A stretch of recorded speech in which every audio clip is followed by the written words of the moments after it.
अनौधतिर ज्ञान घन सदगुरु शंकर रूप नमो नमो बहुबारही सकल सपूजन हो। भक्तगणों को तथा धर्मानुरागियों को मेरा हार्दिक नमन। सत्संग योग में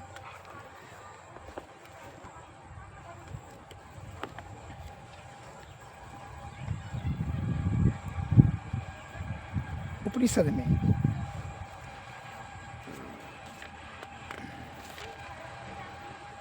योग शिखोपनिषद अध्याय 5 में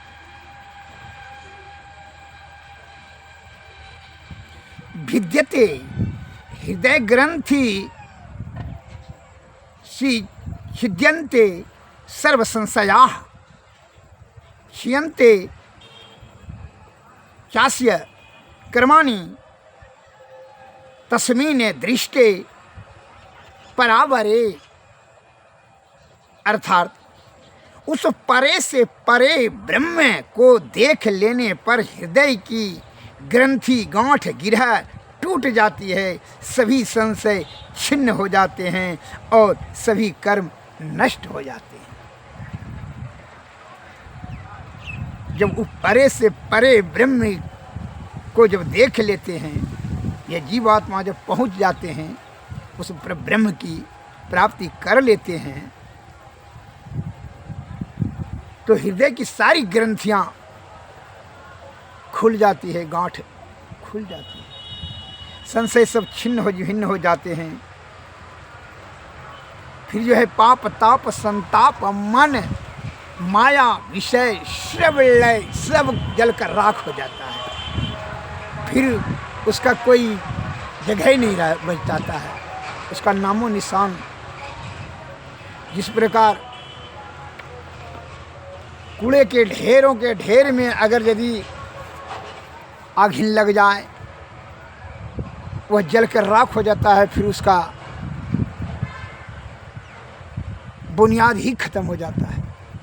उसी प्रकार यह आवागमन का झंझट ही खत्म हो जाता है जब वह जीवात्मा परमात्मा की प्राप्ति कर लेते हैं। और जब तक ये तो कर्म कुकर्म सुकर्म सब कर्म कांड सब ऊपर उठ जाता है, तो ऊपर हो जाता है, परे संशय छिन्न हो जाता है।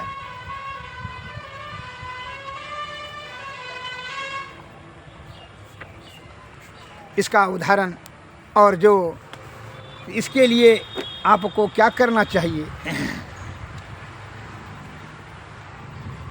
जीते जी ब्रह्म की प्राप्ति करने के लिए आपको सदैव प्रयत्नशील रहना चाहिए। अन्यों की विषय भोग में संलिप्त होकर के रूप रस गंध शब्द स्पर्श में सुख ढूंढते ढूंढते अपने बल बुद्धि और आयु को छीन कर दे और अंतिम समय में फिर दुर्गति या जीवात्मा का करा देना चाहिए। ऐसा नहीं करना चाहिए।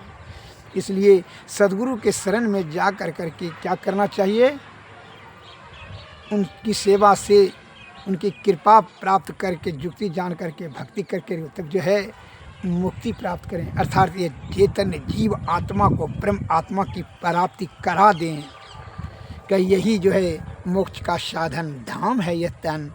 और फिर छूट जाने के बाद फिर उसको बिना नाव का आप समुद्र पार कैसे होंगे? यह तन का मोक्ष उस ब्रह्म की प्राप्ति कैसे संभव है? तो फिर जो है आप भटक जाएंगे, फिर जोनी में चला जाना होगा, पिंड के चक्कर में घुस जाएंगे। मरने के समय में आप माया मोह का ही चिंता करेंगे, उसी का जो है चिंतन मनन करते रहेंगे। उसी के कारण से जो है मोह के विषयासक्ति के कारण से मोह के कारण से जन्म मृत्यु के चक्कर में फिर फंस जाएंगे। इसलिए खान पीन यह सभी सर्वप्रथम पहले खान पीन को संभालो, तब फिर नस नस को मारो। जैसा खाओगे अन्न ऐसा होगा मन, ये बात को ध्यान में रखिए। इसलिए पाप का कमाई खाने से या पापी का अन्न खाने से भी पाप बुद्धि घुसता है। जब महाभारत की एक प्रसंग आया है, भीष्म पितामह जब सरसैया पर पड़े थे, सभी भेंट करने के लिए जाते थे, तो पांडव भी गए अपने पत्नी द्रौपदी के साथ भीष्म पितामह का भेंट करने के लिए। भीष्म पितामह युधिष्ठिर महाराज पांचों भाई को सभी को जो है अच्छी अच्छी ज्ञान की बातें सुनाकर समझा रहे थे, सत्संग प्रवचन सुना रहे थे, समझा रहे थे। जो इसी में जो है द्रौपदी मुस्कुरा पड़ी। तब जो है भीष्म पितामह रुक गया, कहा दादाजी आप बहुत उत्तम ज्ञान से लाभ करा रहे थे हम लोगों को सत्संग प्रवचन से, अतः कृपा करके कि आप कहना प्रारंभ रखें। अत्यंत मैं प्रसन्न हूँ आपके सत्संग प्रवचन से। तो भीष्म पितामह ने कहा, द्रौपदी कह तो रहे थे लेकिन द्रौपदी का हंसने का कारण द्रौपदी आई, दादाजी क्षमा कीजिएगा, क्योंकि उत्तम कुल की स्त्री जो है हंसने का भी कारण है, उसमें क्या कारण हो सकता है।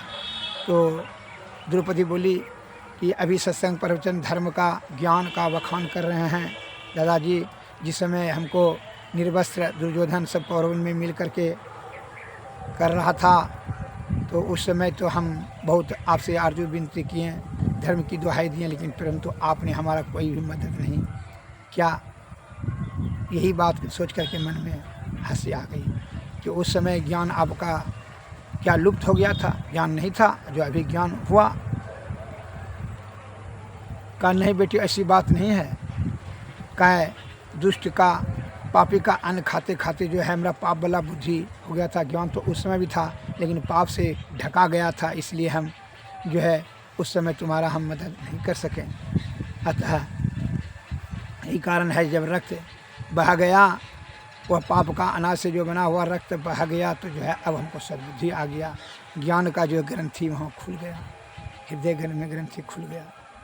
काहे पहले जो है दुष्ट का अन्न जो खाते थे, इसीलिए पापी का, इसलिए पाप ने हमको जकड़ के रख लिया था। यही कारण है कि हम सत्य का साथ नहीं दे सके। और अब वह पापी का अन्न जो है, जो बना रक्त, वह रक्त बह गया बाण के प्रहार से, इसलिए अब आपको सद्बुद्धि आ गया। इस प्रकार भीष्म पितामह ने कहे।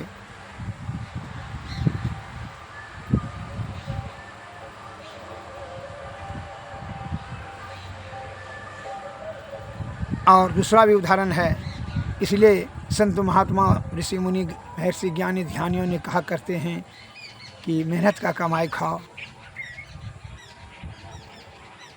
उससे पाप ताप का चक्कर में नहीं तू फंसेगा, अन्यथा जैसा खाओगे अन्न वैसा हो जाएगा, मन उसी की ओर लगेगा। अब दारू मांस मछली अंडा खिला दें तो क्या उसका ध्यान भजन सत्संग होगा उससे? वो तो विषय वासना में की तरफ उसका कामो प्रवृत्ति में उसकी वृद्धि हो जाएगी और तृष्णा और हवस का शिकार हो जाएगा और विषय की ओर वो चला जाएगा, कदम उसका विषय की ओर जाएगा। इसलिए सादा भोजन करें, सत्व गुण में सदाचार का पालन करते हुए, ब्रह्मचर्य का पालन करते हुए सद्बुद्धि से सत्संग भजन करें और सद्गुरु के शरण में रहें।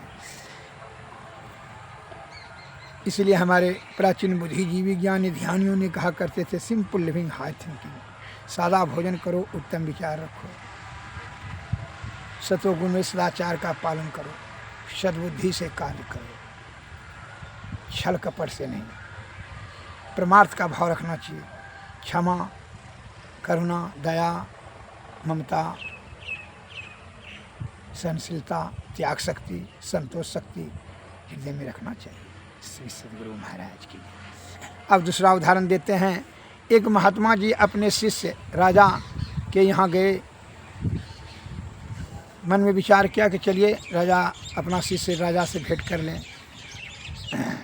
राजा आगे यहाँ गए तो राजा साहब ने गुरु को देख करके बड़ा खुश हुए और बड़ा विनम्र भाव से उत्तम स्वागत किए, खाना पीना खिलाए, खीर खिलाए और अपने कक्ष में ही सुलाए। तो महात्मा जी जब वो कक्ष में सोए तो देखा कि 9 लाख का जो हार था, बेशकीमती हीरा मोती जवाहर का, हार लटक रहा था खुट्टी में, वह महात्मा जी अपने झोला में लेकर के वह सवेरे चले गए अपने कुटी पर, अपने झोपड़े में। राजा साहब जब राज दरबार में जाने के लिए 10 बजे दिन में तैयार होने लगे तो हार खोजने लगा, नहीं मिला। तो महात्मा जी लेकर चले गए थे उनका गुरु ने। तो राजा साहब बड़े क्रोधित हुए कर्मचारी सब पर कि जो है कि दीवान जोगने वाला सिपाही जो है नौड़ीदार और सब बिछावन बिछाने वाला सब नौकर चाकर पर 10-15 ठो पर क्रोधित हो रहे थे और उनको जो है गुस्सा करके बोल रहे थे कि तुम लोगों को कड़ा दंड दिए जाएंगे, फांसी का सजा दे देंगे, अन्यथा हमारा हार निकालो जो जिसने चुराया है। तब तक इधर क्या हुआ, महात्मा जी जब अपने झोपड़ी में कुटिया पर पहुँचे, उनको झाड़ की दस्त होना शुरू हो गया और उल्टी दस्त हुआ कि जो है सब वह अन्न का रस निकल गया। तब जो है उनको सद्बुद्धि आया कि अरे हम ये क्या कैसा पाप कर दिए, हमको यह 9 लाख का हार से हमको क्या ज़रूरी है, हमको तो माला का ज़रूरत है, माला हमारे पास नहीं है, माला फेंक करके ईश्वर प्राप्ति करने के लिए तो हम यह कैसा हमारा पाप वाला बुद्धि आ गया। इसमें कोई बात है कि जब उल्टी दस्त होकर करके अतिसार होकर करके जब वह भोजन राजा ने खिलाया था रात में, वह भोजन जब निकला तब उनको सद्बुद्धि हुआ। वहाँ से तेज़ी में आए राजमहल और उन्होंने जो कर्मचारी को कोड़ा से पिटवा रहे थे राजा साहब ने 10-15 ठो को, जो महात्मा जी आए कहा कि रुको राजन, रुक गए, ऐसे को दंड नहीं दो, मैं हार चुराया था, मैं ही तुम्हारा रात में हार देख लिए थे और जो है ना सवेरे झोला में लेकर चुरा करके चले गए, इसलिए जो भी दंड देना है हमको दो। तो राजा साहब ने बड़े विनम्र भाव से गुरु को कहा, नहीं गुरुदेव आप ऐसा नहीं कर सकते, आप किसी अपराधी को बचाने के लिए आपने ये कह रहे हैं, आप बहुत दयालु हैं, आप ज्ञानी हैं, आप कोई जो है कर्मचारी ने जा कर के आपसे निवेदन किया होगा तो आपने यह आरोप, चोरी का आरोप ले रहे हैं, जो कि वह अपराधी का सुरक्षा हो, यह दया के भाव से। अगर बात विश्वास करो, हम ही चुरा कर ले गए थे। कहा गुरु महाराज ऐसा हो ही नहीं सकता है, आपके पर ही यह कुकृत्य कार्य, नीचा कार्य आप कर ही नहीं सकते, ऐसा हमको कभी विश्वास नहीं हो। फिर कहा चलो लो हार दे दिया, कहा इसको सबको दंड नहीं दो, दंड से मुक्त कर दो, दंड से मुक्त कर दिया। कहा सुनो एक ठो राजा साहब का, अच्छा पता लगाओ तो रात में जो खीर खिलाया था वह किस चावल का और दूध का बनाया था। राजा साहब ने अपने गुप्तचर से कहा पता लगाओ को चावल कहाँ, चावल कहा कि 100 बोरा कतरनी चावल जो थाना में पकड़ा था वही राज खजाना में जमा कर दिया था, चोर ने चुरा के ले जा रहा था, वही चावल का जो है। और दूध गाय का चोरी किया हुआ गाय था, वह चोर ने दूध राज दरबार में दिया था 20 किलो, उसी का जो खीर बनाया था। पता लगा महात्मा जी कहा कि अच्छा चोरी का दूध, चोरी का चावल जो था वही अन्न जो है हमको खीर बना के खिलाया, इसलिए पाप वाला बुद्धि, चोर बुद्धि हमको घुस गया। राजा साहब अब हम राज दरबार या गांव में प्रवेश अब कभी नहीं करेंगे, ना तुम हमको बुलाने का कोशिश करना। जब तुम्हारा सत्संग भजन सुनने का मन हो जाए तो वहीं हमारे जंगले में आश्रम में आ जाना, हम नहीं आएंगे। इसलिए कि अन्न का बड़ा दुष्प्रभाव होता है और वही चोरी वाला अनाज जो हम खाएं उसी के कारण से आज हम यह महात्मा से चोर हो गया, चोर बुद्धि घुस गया, कहाँ अपने विषय के जाल में फंस गए। इसलिए हम समझ गए कि अब जो है अन्न का बहुत प्रभाव पड़ता है मन पर, जैसा खाओगे अन्न वैसा होगा मन। अतः इसलिए सर्वप्रथम खान पीन पहले संभारो तो फिर नस नस को मारो। धीरे धीरे अभ्यास और वैराग्य से मन को नियंत्रण किया जा सकता है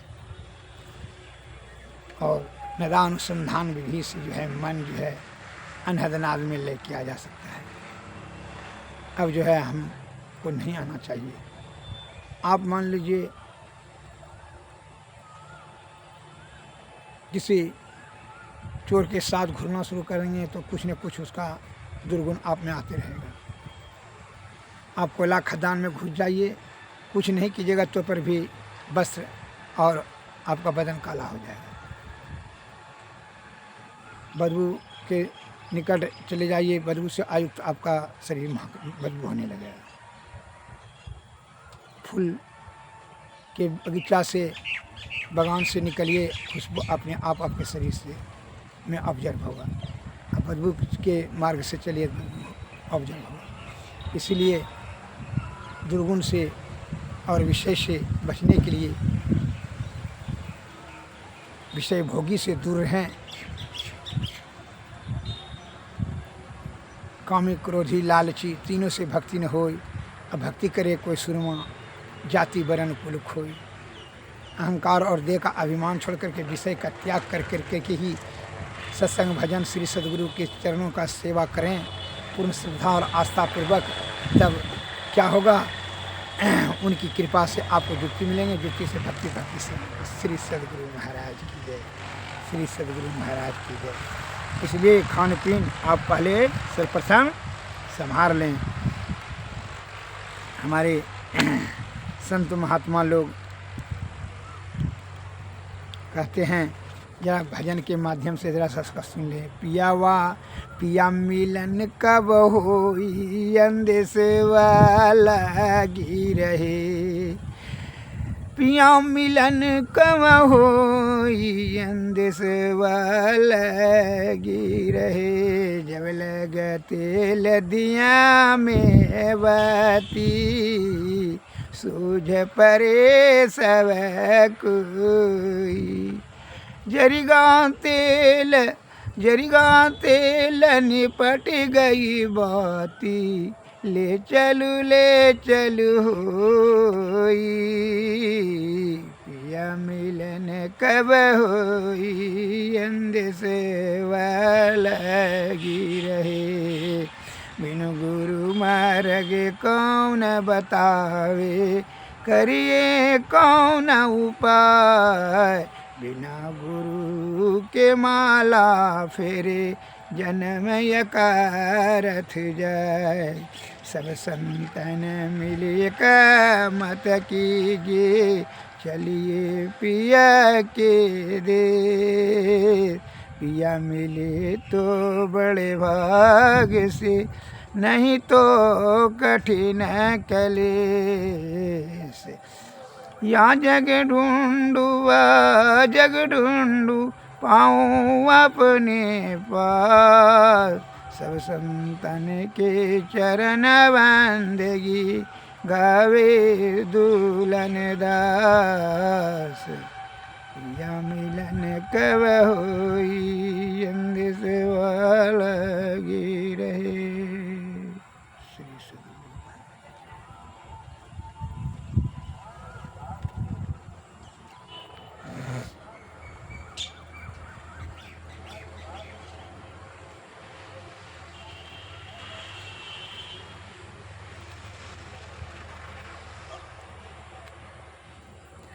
मोरे जिए राम बड़ा अंदेशवा मुसाफिर जहियों कोनियो। मुँह का शहर कहर नर नारी, तोई फाटक घन गोर। मोरे जिए राम बड़ा अंदेशवा मुसाफिर जहियों कोनियो। कुमति नायक फाटक रोके, परियों कठिन झिंग जोर। जइयों कोनियो। संशय नदी अगाड़ी बहती, विषम धार जल जोर। क्या मनवा तुम गाफिल शुभ यहाँ मोर न तुर निस दिन प्रीति करो साहब से नाही न कठिन कठोर काम दीवानो क्रोध राजा वसे 2500 चोर सतपुरुष एक वसे पश्चिम दिशता सो करौनी हो आवे दर्द राह तु हिलावे तब पैयों निजोर उलटी पाछलो पैड़ो पकड़ो पसराओ मनो बटूर कहे कबीर सुनो भाई साधु तब पैयों निज ठोर जिए रोल इंद सवा मुसाफिर जइयों कौनियो। श्री सद्गुरु महाराज। आरती तन मंदिर में कीजिए दृष्टि जुगल कर सन्मुख लीजिए चमकै बिंदु सूक्ष्म जल ब्रह्म ज्योति अनुपम लख लीजिए जगमग जगमग रूप ब्रह्मांड निरखी निरखी ज्योति तजरी शब्द सूरत अभ्यास सरलतर करी करी सारा शब्द दीजिए ऐसी जुगति काया गढ़ त्यागी अब भ्रम भेद सकल मल छीजी अब खंडन यारति यह निरमल करिमयी अमृत रस पीजी आरती तन मंदिर में कीजिए दृष्टि जुगल कर लीजिए। श्री सद्गुरु महाराज की श्री सद्गुरु महाराज सद्गुरुवे नमः सद्गुरुवे नमः। नमस्कार। जय हिंद जय भारत।